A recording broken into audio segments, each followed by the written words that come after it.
శ్రీమాత్రే నమః. ఈరోజు 47వ శ్లోకం. అంతకంటే ముందు ఒకసారి 46వ శ్లోకాన్ని చెప్పుకుందాం.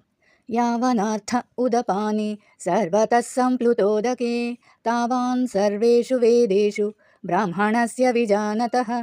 47వ శ్లోకం.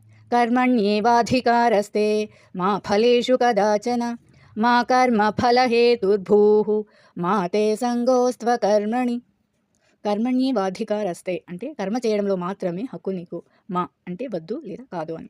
ఫలేషు ఫలాలపై, కదాచన ఎప్పుడు, మా కాదు, కర్మ ఫలహేతుర్భూః కర్మఫలాలకు కారణం అవ్వకు, మాతే కాదు నీకు, సంగోస్త్వ కర్మణి ఆసక్తి ఉండకూడదు కర్మ చేయకపోవడంలో. అంటే నీకు కర్మ చేయడంలో మాత్రమే హక్కు ఉంది, కర్మ ఫలాలపై నీకు ఎప్పుడూ హక్కు లేదు. కర్మ ఫలాలకే కారణమని భావించకు. కర్మ చేయకుండా ఉండడంలో కూడా ఆసక్తి పెట్టకూడదు. అంటే కర్తవ్యాన్ని చేయాలి, ఫలాసక్తి ఉండకూడదు. నేనే ఫలానికి కారణం అని అహం వద్దు.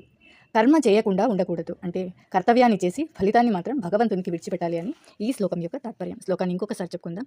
కర్మణ్యేవాధికారస్తే మా ఫలేషు కదాచన మా కర్మ ఫలహేతుర్భూః మా తే సంగోస్త్వ కర్మణి. 48వ శ్లోకాన్ని రేపు చెప్పుకుందాం.